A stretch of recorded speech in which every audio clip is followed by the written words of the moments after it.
There we are. Hey, Facebook. Welcome to another Morning Mix Social. Woo! Here we go. Today, I hope you're hungry because we have a special guest today that is going to satisfy your sweet tooth. I see her smiling in her kitchen right now. I want to bring her in. It's Kylie from Kylie's Kitchen. Hey, Kylie, how are you?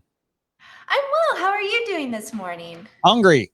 Oh, well, good. You know what? It's unfortunate we're so far away because I could cure that problem if you were a little closer. Oh my goodness. Hey, Kylie, before we hop into this great recipe, and I've got a post on our Facebook comment section asking people for their favorite signature dessert. I was trying to think of what I make at home because I do most of the cooking here. I love to cook. And I have this, wow. right?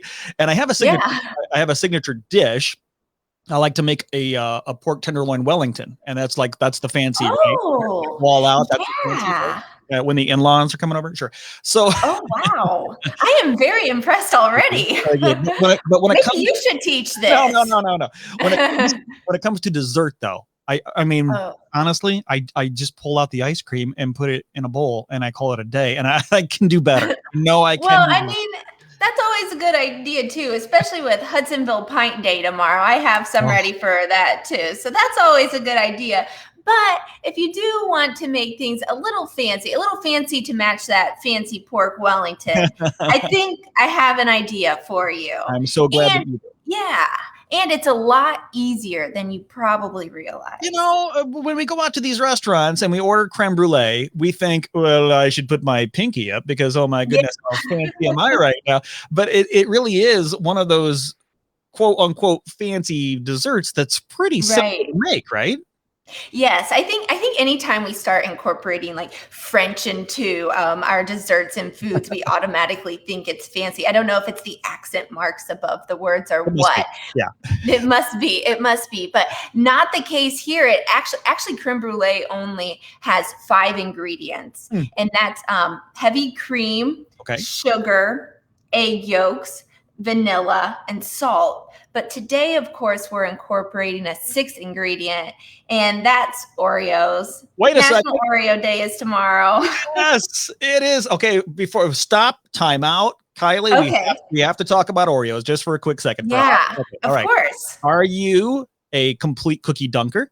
Are you a twist and lick and then dunk, or are you no dunk? How do you, I mean, people get really specific about their Oreos. I mean, to be honest, I often don't find myself sitting down with a glass of milk and Oreo. So my Oreo eating strategy doesn't necessarily revolve around milk. However, it's a luxury if it is there. But personally, I twist. And sometimes when you twist, you get one cookie that has like no or a little bit of the cream filling, and then you have one cookie that has all of the cream filling stuck to it. And so I like to eat the cookie that has the no cream filling first, so then I save the best for last because I like more cream filling.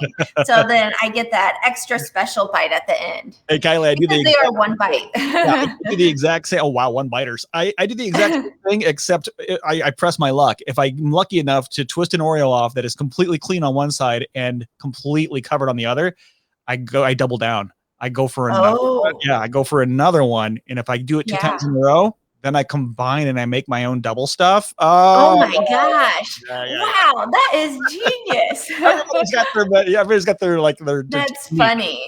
That's funny. Yeah. Do you like all the seasonal flavors as well? I'm more of a traditionalist. I go straight. Oh, really? Although those thin mint ones, those Oreo thins that are mint. Oh yeah. Now you mentioned Hudsonville Pint Day. You get some Hudsonville mint chocolate chip ice. Oh yeah.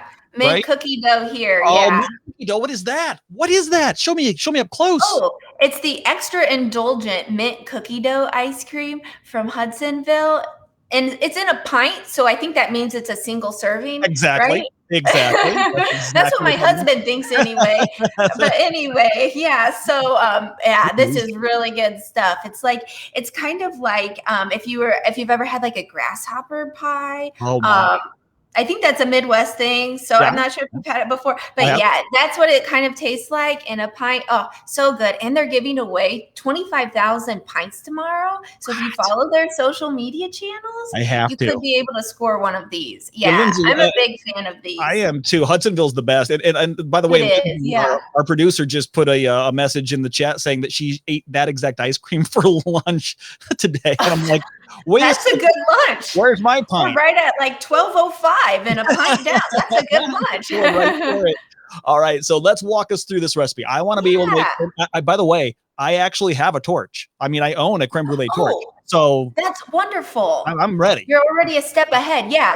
And like you were talking about earlier, like something fancy to pull out for the in-laws. This is a great make ahead dessert because you could make this, just the custard part, up to like 2 days in advance and then pull it out when you're ready to serve and torch it then. Awesome. But anyway, yeah, so we start out by heating our heavy cream. I did this off air since I don't have my stove near me. I heated my heavy cream, and then, but I also did, since it's Oreo, I separated the cookies and then I scraped the cream filling into the heavy cream, so it gets a little bit of that extra Oreo cream flavor. How many of those cookies did you actually?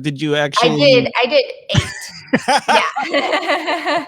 And I recommend doing the double stuff because you get more cream, of course. Yeah. So I just heated that up barely to a simmer. You just want to see a few bubbles start to pop up around the edges. And at that time, you pull it off of the heat. Now, is it so specific that I have to have like a certain, like a temperature or anything like that? Or is it just look for some recipes will say a simmer, but I think some people get confused as to what's a simmer, what's a boil. So I like to say just barely, when you start to see a few bubbles pop around the edge, you don't want it boiling for sure. Just a few bubbles that start to pop around the edges. It won't take long.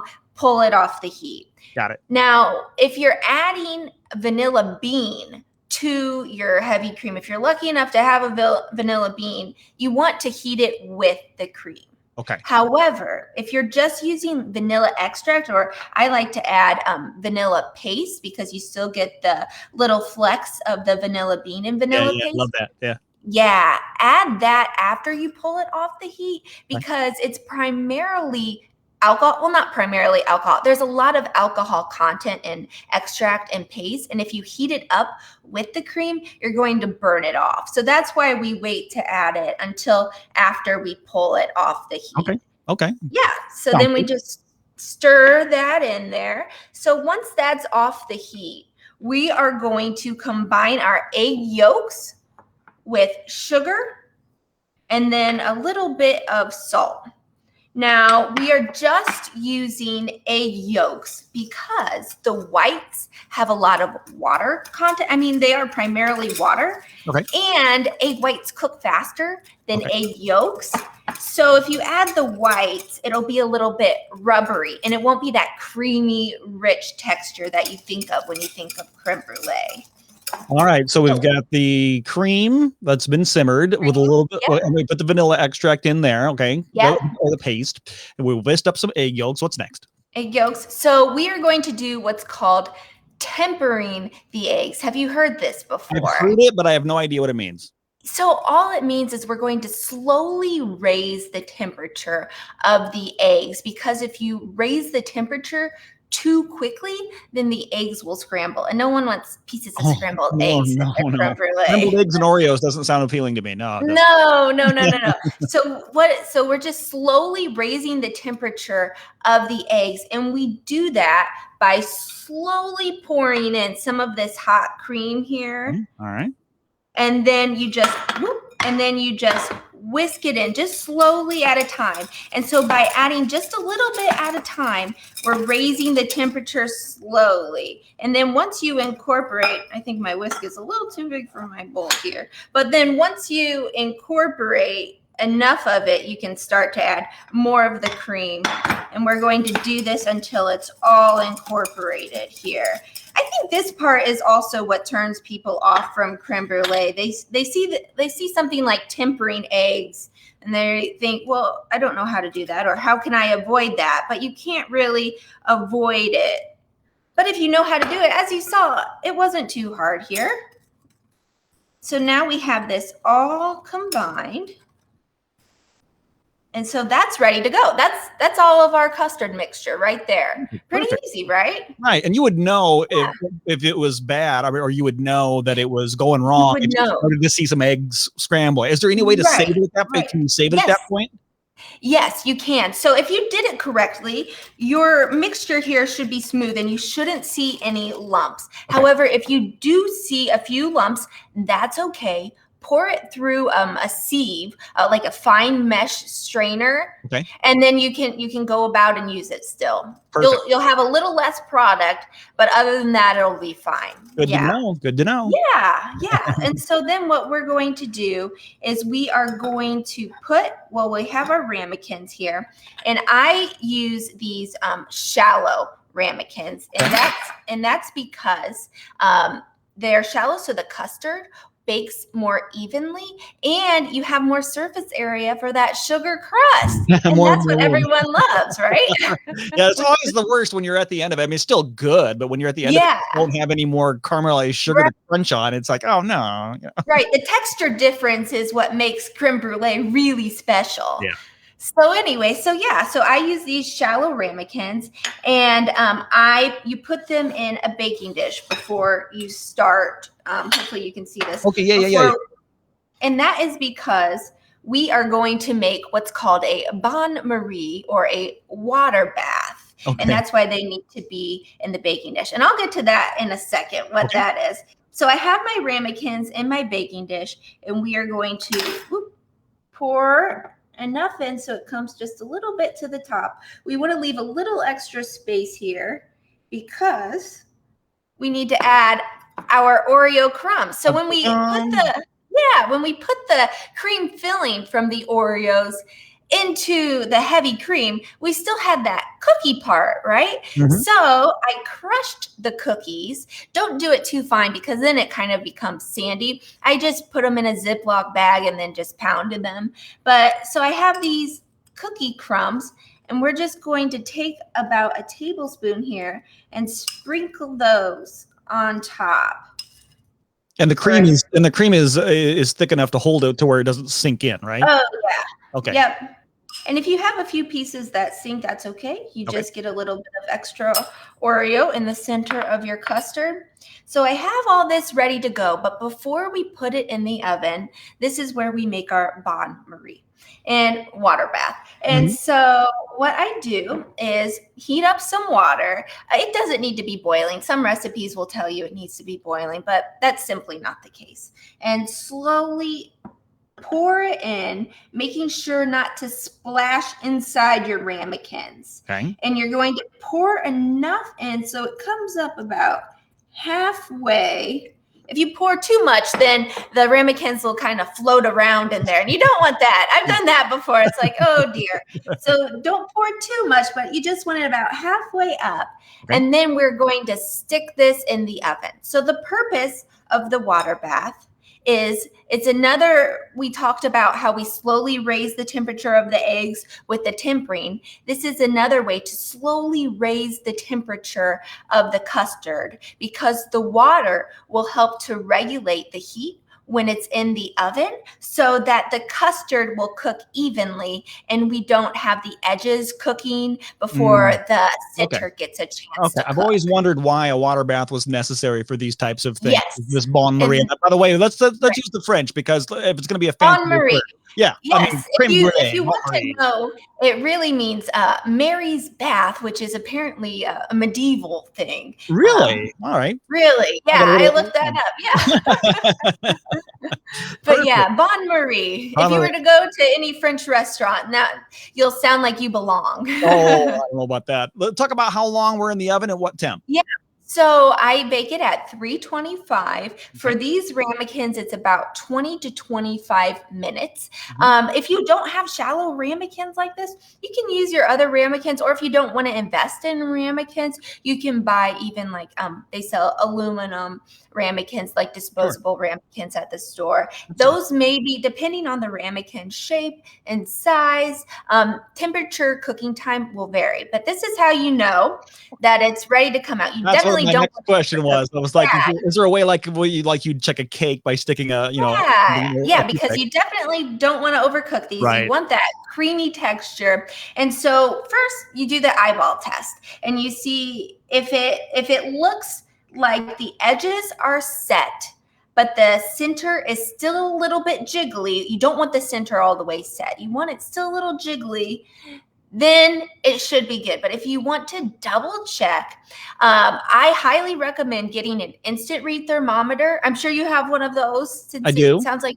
yeah, use your instant read thermometer and poke it in the center. And if it registers 170 degrees, then it's good to go. Pull that out. Okay. So So, center yeah. 170. Got it. Yep. So now we have our creme brulee cooked. You need it to cool though this isn't one of those desserts you can make right before people come over and serve it right away. You need it to cool for a while so that the custard gets a chance to set. So we're going to cool it on a cooling rack for about a half hour before sticking it in the refrigerator. And then I recommend refrigerating it for about 4 hours, because we're going to torch it. That's our next step. So we want to make sure the custard is definitely set before we apply extra heat to Perfect. it. Got it. All right. So this is like a night before thing. I mean, if you really, I mean, obviously creme brulee is a fancier type dessert, so you probably got an event or whatever or a special celebration. So you can plan ahead. All right. So I'm hoping that through the magic of social media here, you've already got some set. I sure do. Right, You good, bet it. good. So I have some here, and you want to sprinkle a thin layer of white sugar on top. I use granulated sugar. I've read if you want to try brown sugar, some people have success with that. However, I have found because brown sugar is white sugar with molasses, it has extra moisture in it and it doesn't caramelize as easily. But anyway, so I do a thin layer of white sugar there, and we Time for have the fire. Time for the our fire. torch. Watch out. Here it Before comes. I torch something, though, I do want to mention, if you don't have a kitchen torch, you may read that some people recommend putting it in a broiler. I don't like that option because then you're also heating the custard, and we don't want to heat up the custard anymore. So a better option, if you don't have a torch, is to take a metal spoon, heat it over your stove, and then just lightly press the metal spoon onto the sugar. And then that will help caramelize it without heating up the rest of the custard. Perfect. Yeah, it's brilliant. So, I never even thought about that. But yeah, I do have one of those. I do have one of those torches. This is the fun part. All right, here we go. It's about $20. Yeah, so it's not bad at all. I use it for s'more stuff. You don't have to just use it for creme brulee. So yeah, so what we're going to do is torch it next and make sure to move it around while you're caramelizing. Don't stay in one space too long. Okay. So we're going to do otherwise that. It'll burn, right? Yeah, it'll burn. Right, yeah. And it does look a little bit dark, and that's because we have our Oreo crumbs that were on top. So there we have it. And I like to actually I know. Another garnish. Come on, garnish that bad boy. Yeah, so I have my little mint leaf. There you go. Can do a little fruit or something. Also, I like to sometimes do a double sugar coat. So when you have this one set, just go ahead and do another one. Then you have just a little extra crust there. And then it's ready to serve. So you just, crack it with the back of the spoon and dig in. I don't think you could hear that crack. But we did hear that crack. That was wonderful. Good. As a matter of fact, I've got some pictures here I'm going to show really quickly. So there we go. The pictures that you sent. Let me take.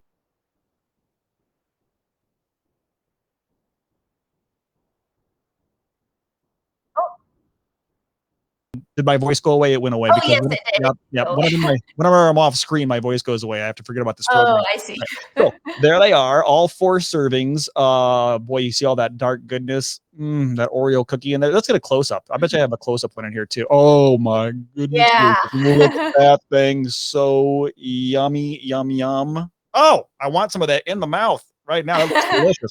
You know, let's talk really quickly. Thank you for sharing this recipe, by the way, and not just the recipe, but answering those questions, because when it comes to a water bath or tempering something, a lot of people, you're right, a lot of people get kind of intimidated going, I'm gonna Right. mess that up, you know. Right. So and now we don't have to, because we've gotten Right. As the you saw, pros. I mean, it really is. Once you learn how to do it, you realize, oh, I can pour water into a baking dish. There's nothing to that. Or I can slowly pour heavy cream into some egg yolks. Yeah. It really isn't difficult. And if you know the science behind why you need to do something a certain way, then you're more likely to realize, okay, well, I can do that if that's what's going to yield this really creamy creme brulee. Oh my goodness, it looks so good. And by the way, Rodrigo in the chat, God bless you too. Thank you so much for the comment. Hey, listen, when it comes to your story, I mean, you have a background in television. I do. Talk a little bit about Kylie's Kitchen and the massive amount of recipes you have available. Oh, thank you. Yeah. So I went to IU Bloomington for journalism. I graduated from there, and then I moved up to Indianapolis, which is where I am now, to work at a local news station. And the first job I took was the overnight assignment editor. I was just very excited to get my foot in the door, and so I worked 11 p.m. to 7 a.m. And I know you have lots of colleagues there, I'm sure, that are also working that night shift. And my body did not develop well for working that shift, or adjust well. It struggled. And so I wasn't sleepy much for a while, and I had a lot of extra free time, and I wanted to find a creative outlet. I've always loved cooking. I grew up cooking with my mom, and I'm Greek, my yaya. And so I decided to start a cooking blog, and I started that out of my kitchen. And I just started learning and creating and baking. And I convinced my friends at my local news station to let me do a segment on air. And I'm not sure why they really let me, because I had no qualifications. Oh, wait, I know, because I know TV people. Free food. Yeah. Free food. Yeah, that's why I did it. Yeah, I started feeding them. That was what it was. I started feeding them my food. I would bring in what I baked, and I guess that was enough to convince them. Everyone likes free food. So anyway, they let me on, and then I started doing it more and more. And then I realized that all I want to do is bake and cook and create. And so I left my television job this past year, and I am now a culinary student. Wow. So Congratulations. going to culinary school. Yep, I'm in the process. And so hopefully in about a year or so, you can officially call me Chef Kylie. Oh my goodness, that's what I was going to say. Yeah, I can't wait to call you Chef Kylie. That's going to be awesome. And really quickly, I'm going to show people how much work you've been doing here. Let me take you off camera and off mic just for a quick second, so I can show people. Let me get the thing right. Look at this. Look at how much you could be learning. We got appetizers, dozen of them or more, breakfast, a couple dozen, cakes, cheesecakes, chocolate desserts, cookies, dessert bars, other desserts, drinks, fruit desserts, holidays. Oh my goodness, for the holidays, there's almost a full page worth of recipes, and this keeps going and going. So if you're looking for recipes, Kylie's Kitchen blog might just be the answer for you. I'm gonna bring you back in here, Kylie, for crying out loud. That is a lot of stuff. That you did all that in just the past year? I mean, that's. So I started the blog. Let's see here, 6 years ago now. 6 years ago. So I started that 6 years ago. Yeah. You have been really, really busy. If you didn't know that. It would appear as if I haven't been sleeping, but no, I started that 6 years ago. Yeah. So I've been doing the segments now for 6 years. Wow. But I just started going to culinary school over the past year. Well, congratulations and best wishes for you. A year from now, we'd love to have you back on as as Chef Kylie. And Thank we you. want to encourage all of our Facebook fans and followers to check out Kylie's Kitchen Blog. It's all one word, Kylees. Okay, kitchenblog.com, and see these recipes and hear her story. And of course, we have a link in the comment section already for the complete recipe for the Oreo creme brulee. To celebrate, tomorrow is National Oreo Cookie Day. So what a great way to celebrate. Get those Oreos today, make the recipe, and then tomorrow just surprise somebody with a special Saturday treat. Thank you, Kylie. Thanks so much for having me. Absolutely, our pleasure. Thank you so much. Oh man, that is some good stuff. All right, thank you so much, Facebook, for joining us for another Morning Mix Social. That is Kylie's Kitchen Blog. Link right there in the comment section, and of course, we'll have it in the description as well. We hope to catch you again for another Morning Mix Social. Until then, have a great weekend. See you guys.